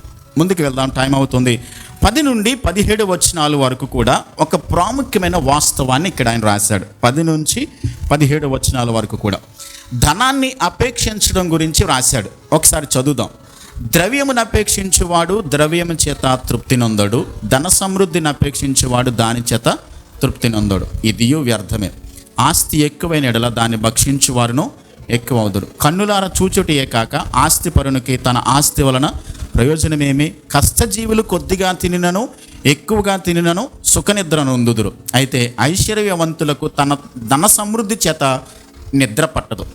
సూర్యుని క్రింద మనస్సునకు ఆయాసకరమైనది ఒకటి జరుగుట నేను చూచితిని. అదేమనగా ఆస్తి గలవాడు తన ఆస్తిని దాచిపెట్టుకుని తనకు నాశనము తెప్పించుకును. అయితే ఆ ఆస్తి దురదృష్టం వలన నశించిపోవును. అతడు పుత్రులు గలవాడైనను అతని చేతిలో ఏమీ లేకపోవును. వాడు ఏ ప్రకారముగా తల్లి గర్భంలో నుండి వచ్చానో ఆ ప్రకారంగానే తాను వచ్చినట్లుగానే దిగంబరిగానే మరలా పోవును. తాను ప్రయాసపడి చేసుకునే దానిలో ఏదైనాను చేత పట్టుకుని పోడు. అతడు వచ్చిన ప్రకారమే మరలా వెళ్ళిపోతాడు. దానికి గాలికి ప్రయాసపడి సంపాదించిన దాని వలన వానికి లాభమేమి? ఇదియో మనసునకు ఆయాసకరమైనది. తన దినములన్నీ అతడు చీకటిలో భోజనం చేయను, అతనికి వ్యాకులమును రోగమును కలుగును. ఇక్కడ వాక్యం ఏం చెప్తున్నానంటే, ధనం మీద అపేక్ష కలిగిన వారికి ఏం జరగబోతుందో అన్నది ఇక్కడ స్పష్టంగా సొలొమోను రాస్తున్నాడు. ఈమె అన్న డబ్బు లేనోడైనా, ధనం లేనోడా రాసేదినా? ఆస్తిపాస్తులు లేనటువంటి వ్యక్తి పేదవాడా? కాదు. అసలు మనుషులు ఏ విధంగా ఐశ్వర్యాన్ని అనుభవిస్తారో, మనుషులు ఏ విధంగా సుఖాన్ని అనుభవించి సంతోషంగా ఉండగలుగుతారో అవన్నీ కూడా అనుభవించి ఐశ్వర్యాన్ని కలిగి అసలు ఆయన యొక్క పరిపాలన కాలంలో వెండి లెక్కలోకి రాలేదంట, బంగారమే వాడుతూ వచ్చారు. దేవాలయాన్ని కట్టినప్పుడు మనం సిమెంట్తో ప్లాస్టింగ్ చేస్తాం, ఆయన బంగారాన్ని పూతగా పూసాడు ఆయన గోడకు. అంత అద్భుతంగా తను కూర్చున్నటువంటి సింహాసనాన్ని బంగారంతో పొదిగించుకున్నాడు. తినే ప్లేటు, కంచం తాగే గ్లాసు ఇవన్నీ కూడా బంగారంతో ఆయన చేయించుకున్నాడు. ఇంత ధనవంతుడు ఐశ్వర్యవంతుడైనటువంటి ఈయన అనుభవంతో చెప్తున్న మాటలు ఏంటంటే, ధనం కలిగినటువంటి వారు, ధన అపేక్ష కలిగిన వారికి, ధనం మీద అభిలాష కలిగిన వారికి మిగిలేది ఏంటనంటే, మొట్టమొదటిగా అని చెప్తున్నాడు, ధనం వలన వారికి ఉన్న అపేక్ష ఎన్నటికీ తృప్తి కలగదంటాడు. ధనం మీద ఉన్నటువంటి ఆశ, ధనం మీద ఉన్నటువంటి అపేక్ష తృప్తి చెందాలని ప్రయత్నం చేస్తే అది ఎప్పటికీ తృప్తి కలగదు. ధనం సంపాదించాలని దాని మీద అపేక్షతో అడ్డదారిలో, అక్రమైన దారిలో, ఏమండి దేవుని మందిరాన్ని కూడా మానేసి, కుటుంబాన్ని పక్కన పెట్టేసి, లంచాలు తీసుకుని మోసం చేసి, అవసరమైతే ఎదుటి వాళ్ళను క్రిందకైనా తొక్కేసి పైకి రావాలని చెప్పి ప్రయత్నాలన్నీ చేస్తారు కూడా. సంపాదించిన తర్వాత ధనం మీద ఆశ తీరిపోతుందా? సంపాదించేసాను చాలు అని అనుకుంటారా? లేదు. అలాంటి వాళ్ళు పరుగు పెట్టేది ఎండమావులు పట్టుకోవడానికే. అవి దొరుకుతాయా చెప్పండి? ఎప్పటికీ దొరకవు. వారి ప్రయత్నం ఎప్పటికీ తీరదన్నమాట. కాబట్టి డబ్బు దురాశను తృప్తిపరచలేదు. మనీ లీడ్స్ గ్రీడ్ అన్సాటిస్ఫైడ్ అన్నాడు ఒక ఆయన. దురాశ అది ఎంత ఇస్తే తృప్తి పడుతుందండి? ఎప్పటికీ తృప్తి కలగదు, ఆశ తీరదు. ఇంత సంపాదించాం కదా, ధనాన్ని సంపాదించడం కోసం. ధనం ఉండడం తప్పు కాదు, వాక్యం చెప్తుంది డబ్బు ఉండడం తప్పు కాదు. కానీ ధనం మీద అపేక్ష ఉండడం అనేది పాపం అని వాక్యం చెప్తా ఉంది. అపేక్ష అనేది మన జీవితాల్లో మనకు ఉండకూడదు. రెండవది ఏంటంటే, ఆస్తి ఎక్కువ అవటం వలన దాన్ని భక్షించే వారు కూడా ఏమవుతారు? ఎక్కువ అవుతారు. నిజమే కదా? ఆస్తి ఎక్కువైన కొలత దాన్ని భక్షించేవారు ఎక్కువే అవుతారు. అంటే ధనం ఎక్కువయ్యే కొద్దీ దాని మీద ఆధారపడే వాళ్ళను, ఎక్కువ మనుషులను ఆకర్షిస్తుందని వాక్యంలో మనం చూస్తాం. సపోజ్ ఒక చిన్న ఫ్యాక్టరీ పెట్టామండి, కొద్దిమంది మనుషులతో కొంత కొత్త ఎక్విప్మెంట్ కొనుక్కొని పెట్టాం. మనం ఎలా ప్రారంభించాం? ఎంత వస్తే సరిపోద్ది అని ప్రారంభించారు. పెరుగుతూ ఉంది, అభివృద్ధి చెందుతుంది. మనం ఎక్కువై కొద్ది ఏం చేస్తాం? ఎక్విప్మెంట్ కొత్తది కొనాలి, మ్యాన్ పవర్ని ఇంకా రిక్రూట్ చేసుకోవాలి, మనుషులను పెట్టుకోవాలి, టాలెంట్ కలిగినటువంటి వ్యక్తులను పెట్టాలి. ఇలా కొత్త స్కిల్డ్ ర్యాబల్ పెట్టుకోవాలి. బాధ్యతలు ఎక్కువైతే ఇంట్లో పని వాళ్ళు కూడా పెరుగుతూ ఉంటారు. ఏదైనా పార్టీ చేస్తే మీ పార్టీకి గ్రాండ్గా ఉండాలి, మీ పార్టీలో విలువ కలిగిన వాళ్ళు, గౌరవం కలిగిన వాళ్ళు రావాలి, అంతే కదా? దానికి తగ్గ ఖర్చు వేరుగా ఉంటుంది. అలా చేసుకుంటూ వెళ్ళిపోతాం, అది పెరిగిపోతూనే ఉంటుంది. కాబట్టి చూసారా, చిన్నగా ప్రారంభించినది క్రమక్రమంగా అన్నీ కూడా ఏమవుతున్నాయి? పెరిగిపోతున్నాయి. ఆస్తి ఎక్కువ వలన దాన్ని భక్షించేవారు కూడా ఎక్కువ అవుతుంటారు. ఒక విషయం నేను అర్థం చేసుకున్నానండి. 10,000 రూపాయలు సంపాదించేటువంటి వ్యక్తి, ఆయన ఆశలు ఎలా ఉంటాయంటే 20,000కి తగ్గట్టుగా ఉంటాయి. 10,000 సంపాదించేటువంటి వ్యక్తి యొక్క ఆశలు, తన ప్రయత్నాలు 20,000కి తగ్గట్టుగా ఉంటాయి. అతనికే కనుక మనం 50,000 ఇచ్చేస్తాం చాలు అని అనుకుంటే 50,000తో సరిపెట్టుకుంటాడా? ఆయన ప్రయత్నాలు 1,00,000 రూపాయలకి తగ్గట్టుగా ఉంటాయి. సరే, నెలకి 1,00,000 రూపాయలు ఇచ్చేద్దాము అని చెప్పి అనుకుంటే అతని ప్రయత్నాలు, అతని యొక్క ఆలోచనలు ఎంతవరకు ఉంటాయి? 2,00,000కు ఉంటాయి. ఇప్పుడు 10,000 రూపాయలు సంపాదించినటువంటి వ్యక్తి 50,000 ఇస్తానంటే గంతులు వేసుకుని వచ్చేస్తాడు. కానీ తనకు మించిన భారాలు పెట్టుకుంటాడు ప్రతి మనిషి కూడా. అది జరుగుతున్నటువంటి వాస్తవమే. కాబట్టి ద్రవ్యం దానిని అపేక్ష వారికి తృప్తినివ్వదు. అంటే ఎక్కడ చూడండి, ఎవరినైనా చూడండి, అది మానవ తత్వం. మన దగ్గర ఉన్న దానికి మించి మనం ఆ ప్రయత్నాలు మనం పెట్టుకుంటాం. ఇవన్నీ కూడా లోకంలో జరిగేటువంటి పరిస్థితులే. కాబట్టి ధనము ఆశను అది తృప్తిపరచలేదు. ధనం వల్ల కలిగేది ఎంతో తెలుసా అండి? శాంతి లేకుండా చేస్తుంది. ఇక్కడ రాయబడింది కదా 13వ వచనంలో, ఆస్తి గలవాడు తన ఆస్తిని దాచిపెట్టుకుని తనకు నాశనము తెచ్చుకును. ధనాన్ని సంపాదించుకుంటే ఆస్తి ఎక్కువైనలా దాన్ని భక్షించే వారు ఎక్కువ అవుతారు. కన్నులారా చూచటమే కాకుండా ఆస్తి పన్నుకి తన ఆస్తి వలన ప్రయోజనం ఉండదు. కష్టజీవులు కొద్దిగా తినినను, ఎక్కువ తినినను నిద్ర నొందుదురు. అయితే ఐశ్వర్యవంతులకు తన ధన సమృద్ధి చేత ఏం పట్టదు? నిద్ర పట్టదు. ఒక మాట నేను చెప్తాను, డబ్బు ఉండడం తప్పు కాదు. అయితే ధనవంతులైన వారు ఎలా ఉండవచ్చో, దానిని ఎలా అనుభవించవచ్చో 19వ వచనంలో చెప్పాడు ఆయన. ధనవంతులైనటువంటి వారు, ధనం కలిగినటువంటి వారు ఎలా ఉండాలో 19వ వచనం చెప్పాడు. దేవుడు ఒకనికి ధనధాన్య సమృద్ధి ఇచ్చి దాని యందు తన భాగము అనుభవించుటకును, అన్నపానములు పుచ్చుకొనుటకును, తన కష్టార్జితమందు సంతోషించుటకును వీలు కలుగ చేసినలా అతనికి ఆ ఆస్తి దేవుని ఆశీర్వాదం వలన కలిగినది అనుకొనవలెను. అట్టివానికి దేవుడు హృదయానందము దయచేసి ఉన్నాడు గనుక అతడు తన ఆయుష్కాల దినములను జ్ఞాపకము చేసుకున్నాడు. కొంతమంది లేనప్పుడు దేవుని దగ్గర ఎంత ప్రార్థన చేస్తారో, దేవుని దగ్గర ఎక్కువ సమయం గడుపుతారు, టైం ఇస్తారు.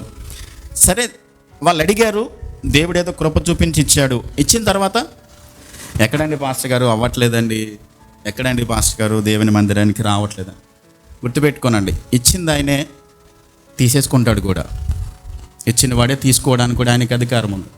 కాబట్టి గమనించాలి, మనము దేవుని సన్నిధిని వచ్చేటప్పుడు, దేవుని సన్నిధిలో మనము ప్రార్థించేటప్పుడు మన ప్రవర్తన జాగ్రత్తగా చూసుకోవాలి. ఇచ్చే విషయంలో లేక ఈ ధనం విషయంలో జాగ్రత్త కలిగి ఉండాలి. ధనం ఉండడం తప్పు కాదు, కానీ ధనాపేక్ష కలిగి ఉండడం అది చాలా భయంకరమైనటువంటి పాపం అని వాక్యం చెప్తుంది. 19వ వచనంలో ఆయన ఏం చెప్తున్నాడనంటే, దేవుడు వారికి ఒకవేళ ధన సమృద్ధిని ఇస్తే, ధనధాన్యాలు ఇస్తే, దానిని మీ అన్నపానములు అంటే ప్రతిరోజు కూడా దేవుడిచ్చినటువంటి ఆహారాన్ని కుటుంబంతో కలిసి కూర్చుని సంతోషిస్తూ ఆనందిస్తూ కలిసి సంతోషంగా నవ్వుకుంటూ చక్కగా భోజనం చేస్తే వాళ్ళకి ఇచ్చినటువంటి కష్టార్జితాన్ని ప్రతి దినము అనుభవించడం అది దేవుడిచ్చిన గొప్ప భాగ్యం. అంతే కదా. ఈ రోజున చాలామంది కూడా కుటుంబాల్లో ఉన్నటువంటి వారు ఒకే చోట దేవుడు వారికి ఇచ్చిన కష్టార్జితాన్ని అనుభవించుకోకుండా, కానీ విచారకరమైనటువంటి విషయం ఏంటంటే, చాలామంది వాళ్ళు కష్టపడతారు, వాళ్ళు సంపాదిస్తారు, వాళ్ళు కూడగడతారు, అవసరమైతే పస్తులుండి అన్నం తినడం మానేసి చాలా కష్టపడి సంపాదిస్తారు. కానీ వారి యొక్క కష్టార్జితం ఎవరెవరో అనుభవిస్తూ ఉంటారు. వారి కష్టార్జితం ఎవరెవరో పాలైపోతుంటారు.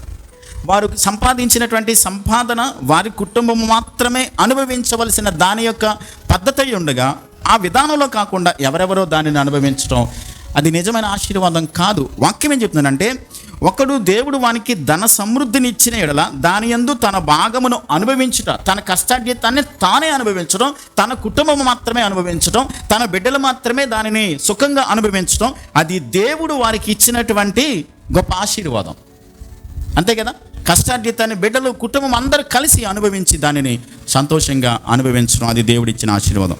అలా చేయాలనంటే మన ప్రవర్తన ఎలా ఉండాలి? దేవుని మందిరానికి వచ్చినప్పుడు జాగ్రత్తగా ఉండాలి. మనం మాట్లాడే విషయంలో, ప్రార్థించే విషయంలో, దేవునికి అర్పణ మొక్కుకున్న దాని విషయంలో, అలాగే ధనాపేక్ష విషయంలో, డబ్బు విషయంలో చాలా జాగ్రత్తగా ఉండాలి. ఇక్కడ మనం చదువుకున్నటువంటి 10 నుండి 17 వచనాల్లో కొంతమందికి పిసిరాని తరం, వారి తినరు, ఎదుటి వాళ్ళని తిననివ్వరు, దాచేస్తారు. సూర్యుని క్రింద 13వ వచనంలో మనం చదువుకున్నాం, సూర్యుని కింద మనసునకు ఆయాసకరమైనది ఒకటి జరుగుట నేను చూచి తిని, అదేమనగా ఆస్తి గలవాడు తన ఆస్తిని ఏం చేస్తాడు? దాచేస్తారు. వాళ్ళు దాచడం వల్ల ఏం తెచ్చుకుంటున్నారు? నాశనాన్ని తెచ్చుకుందరు. అయితే ఆ ఆస్తి దురదృష్టం వలన అదేమవుతుంది? నశించిపోతూ ఉంటుంది. ఇక్కడ ఒక మాట మనం నేర్చుకోవాలి. మనం దాచుకున్నది ఎన్నటికీ మనది కాదు, మనం ఇచ్చేది శాశ్వతంగా మనదే. మళ్ళా చెప్తున్నా, మనం దాచుకున్నది ఎప్పటికీ మనది కాదు, మనం ఇచ్చేది శాశ్వతంగా మనదే. అర్థమైందా మీకు? మనం దాచుకున్నది డబ్బైనా మనల్ని విడిచిపెట్టి వెళ్ళిపోద్ది, మనమన్నా దాన్ని విడిచిపెట్టి వెళ్ళిపోతాం. కానీ మనం ఇచ్చేది శాశ్వతంగా పరలోకంలో మనకి దాచి ఉంటుంది. అది కాబట్టి మనం ఎంత దాచుకున్నా అంతిమంగా జరిగేది ఏంటంటే, డబ్బైనా మనం వదిలేస్తుంది, లేకుంటే మనమైనా దాన్ని వదిలేస్తాం. చనిపోయినప్పుడు కొంతమంది బ్రతికుండగానే దాన్ని వదిలేస్తారు. అనారోగ్యాలు వచ్చి తర్వాత రకరకాల పరిస్థితులకు వెళ్ళిపోయి మన కష్టార్జితాన్ని రకరకాల పరిస్థితులకు పాలైపోవడం, ఇవన్నీ కూడా మనం అనుభవించేటువంటి విధానంలో అనుభవించుకోకుండా పోగొట్టుకోవడం అది పిసినారితనమే అవుతుంది. గమనించాలి. మనకు చూడండి, ఇక్కడ మనం అదే చదువుకుంటున్నాం, ఆస్తిని మనము పిసినారితనంతో దాచిపెట్టుకోవడం కన్నా దేవుని పని నిమిత్తము, దేవుని బిడ్డలకు, దేవుని పరిచర్యకు, అవసరతలు ఉన్న వారికి, పేదలైన వారికి, అక్కర్లో ఉన్న వారికి ఇవ్వడం వల్ల పరలోకంలో మనం ఏం చేస్తున్నాం? ధనాన్ని మనం సమకూర్చుకుంటున్నాం. కాబట్టి మనం గమనించవలసింది ఏంటంటే, మనము దేవుని సన్నిధికి వచ్చినప్పుడు దేవుని పని నిమిత్తము దేవుడు మనకి ఇచ్చినటువంటి దానిలో నుండి దేవుని కొరకు, దేవుని రాజ్యము కొరకు, దేవుని పని కొరకు మనం ఇవ్వడం అలవాటు చేసుకుంటే ఖచ్చితంగా మనం పరలోకములో మనం దాచిపెట్టుకుంటున్నాం. మనం దాచిపెట్టుకున్నటువంటి పరలోకములో ఉన్న దానిని గురించి ప్రభు ఏం చెప్పాడనంటే, మీరు దేనికి ఇద్దరికి దాసులుగా ఉండలేరు, దేవునికి సిరికి దాసులుగా ఉండలేరు. ఉంటే సిరికైనా దాసులుగా ఉంటారు, లేకుంటే దేవునికైనా దాసులుగా ఉంటారు. మీరు పరలోకంలో ధనం దాచుకోండి అని అన్నాడు ప్రభు. భూమి మీద మీ ధనాన్ని దాచుకుంటే అదేమవుతుంది? దొంగల కన్న వేయచ్చు, చిమ్మెట పట్టవచ్చు. కానీ పరలోకంలో మీ ధనాన్ని దాచుకుంటే అది దొంగల కన్న వేరు, అక్కడ శాశ్వతంగా ప్రభు మనం దాచుకునేటువంటి దానిని అనుభవించడానికి మనం వెళ్ళబోతున్నాం. కాబట్టి పరలోకంలో మనం సమకూర్చుకోవాలి అని అంటే మనం భూమి మీద మనం దేవునికి మనం ఇచ్చేటువంటి విషయంలో దేవుని రాజ్యం కొరకు, దేవుని పని కొరకు, పేదలైన వారికి, అవసరతలో ఉన్న వారికి విస్తరించి వెదజల్లి అభివృద్ధి చెందడం అనేది మనం అర్థం చేసుకోవాలి, ఇవ్వడం మనం తెలుసుకోవాలి. మనం పుట్టింది ఎందుకోసం? మరణించడం కోసం. మనకి నేర్పేది ఏంటనంటే డబ్బు జీవితానికి అర్థం కాదు. మన జీవితానికి ఉన్న అర్థం ఈ డబ్బు మాత్రమే కాదు. అయితే పుట్టినప్పుడు దిగంబరులుగా పుడతాం, వెళ్ళిపోయేటప్పుడు కూడా అదే మాదిరిగా వెళ్ళిపోతాం. ఎందుకంటే వెళ్ళిపోయేటప్పుడు కూడా మన బట్టలు మనం వేసుకోలేం కదండి, దిగంబరులుగానే వెళ్ళిపోతాం. ఒక ఆయన అన్నాడు, పుట్టిన తర్వాత డైపర్స్ ఏనంట, మనం వెళ్ళిపోయే ముందు కూడా డైపర్స్ ఏనన్నాడు. ఈ రెండింటి గుండా అందరూ వెళ్ళాల్సిందే. దిగంబరిగానే జన్మిస్తాం, దిగంబరిగానే వెళ్ళిపోవాలి. ఈ రెండింటి మధ్య ఏదో సాధించేసాం అన్నట్టుగా మనం పట్టుకుని, చిన్నపిల్లలు చూడండి, ఒక 10-20 బిస్కెట్ల ప్యాకెట్లు ఉన్నాయనుకోండి, లేకుంటే కుర్కురే ప్యాకెట్స్ ఉన్నాయనుకోండి, తీసుకురాన్నాం అనుకోండి, ఇలా పట్టేసుకుంటారు. వాళ్ళు కింద నుంచి జారిపోతూ ఉంటాయి, వెళ్ళిపోతూ ఉంటాయి. కానీ వాడికి ఆశ నాకే కావాలి అన్నట్టుగా. మనం కూడా అప్పుడప్పుడు పిల్లల్లాగే ప్రవర్తిస్తాం. ఈ లోకంలో ధనం కోసమే, డబ్బు సంపాదించడం కోసమే పరుగులెడుతూ, ప్రాకులాడుతూ ప్రయాసపడుతూ ఉంటాం. దేవుడిస్తే అనుభవించడం మంచిదే, కానీ కేవలం ధనం మీద మాత్రమే అపేక్ష కలిగి ఉండడం అది సరైన పద్ధతి కానే కాదు. మీకు ఒక ప్రశ్న అడుగుతున్నా, బ్రతకడం కోసం తినాలా, తినడం కోసం బ్రతకాలా? బ్రతకడం కోసం తినాలా, తినడం కోసం బ్రతకాలా? సంపాదన కూడా అంతే. బ్రతకడం కోసమే సంపాదించాలి, సంపాదన కోసమే బ్రతకూడదు, సంపాదన కోసం బ్రతకూడదు. కాబట్టి మనం ఏ స్థితిలో ఉన్నా సరే దేవునిలో మనం ఆనందించవచ్చు. దేవుని మీద ఆనుకొని, దేవునిలో నిలిచి ఉండి, దేవుని మహిమ కొరకు జీవించడానికి ప్రయత్నిస్తే దేవుడు తప్పకుండా మనకిచ్చిన దానిని ఆశీర్వదిస్తాడు, దీవిస్తాడు. సొలొమోను ఇంత అనుభవంతో చెప్తా ఉన్నాడు, నీ దేవుని మందిరమునకు వెళ్ళినప్పుడు నీ ప్రవర్తన జాగ్రత్తగా చూసుకో. నువ్వు మాట్లాడే విషయంలో, ప్రార్థించే విషయంలో, ఆలకించి సమీపించి ఆయన మాటలకు లోబడే విషయంలో, వినడం వరకు మాత్రమే కాదు, ఆయన మాటలకు విధేయత చూపించడం. అంతేకాదు, దేవుడు ఒకవేళ ధనాన్ని ఇస్తే ఆ ధనముతో దేవుని మహిమ కొరకు, దేవుని ఘనత కొరకు వినియోగించడం. అలాగే దేవుని యందు మనం భయభక్తులు కలిగి, జాగ్రత్త కలిగి దేవుని మార్గంలో నడవడానికి తీర్మానించుకునే వారిగా ఉండాలి. చెప్పడానికి ఇంకా చాలా విషయాలు ఉన్నాయి, టైం అవుతుంది. కాబట్టి మన ప్రవర్తనను మనం ఒక్కసారి పరీక్షించుకుందాం. ఒకవేళ ఎప్పుడైనా మొక్కుబడి చేసుకున్నామేమో, తీర్చలేదేమో, ఒకవేళ జ్ఞాపకం ఉంటే అది తీర్చడం మంచిది. ఒకవేళ తీర్చకపోతే దేవుడు తప్పకుండా దానిని తీసుకుంటాడు ఆయన. కాబట్టి అలాంటి మన ప్రవర్తన విషయంలో, మన యొక్క జీవితం యొక్క ఆత్మీయ విషయంలో జాగ్రత్తగా కాపాడుకొని దేవుని మార్గంలో, దేవుని చిత్తంలో నడిచేవారిగా ఉండాలని దేవుని మాటలను బట్టి హెచ్చరిక చేయబడుతున్నాం. అలాంటి కృప దేవాతి దేవుడు మనందరికీ అనుగ్రహించునుగాక. ప్రార్థన చేద్దాం. తల్ల వంచండి, కళ్ళు ముయ్యండి. చెప్పబడిన వాక్యాన్ని జ్ఞాపకం చేసుకుని ఒక్క నిమిషం ప్రార్థన చేద్దాం. నీవు దేవుని మందిరమునకు వెళ్ళినప్పుడు నీ ప్రవర్తన జాగ్రత్తగా చూచుకొనుము అని దేవుని వాక్యములో మనం చూస్తూ ఉన్నాం. మనం మాట్లాడే తీరు, మనం చేసే ప్రార్థన, మనం ఆలకించే విధానం, దేవుని వాక్యానికి విధేయత చూపించే విధానం ఎలా ఉంది? దేవునికి భయపడే విషయంలో, దేవుని దగ్గర మనం మొక్కుకున్న వాటి విషయంలో, దేవుని యందు మనకి దేవుడు ఇచ్చినటువంటి ధనాన్ని దేవుని కొరకు వినియోగించే విషయంలో, ధనాపేక్ష విషయంలో, ధన విషయంలో ఎలా వ్యవహరిస్తున్నామో అన్న దాని విషయంలో మనమే పరీక్షించుకుందాం, పరిశీలించుకుందాం.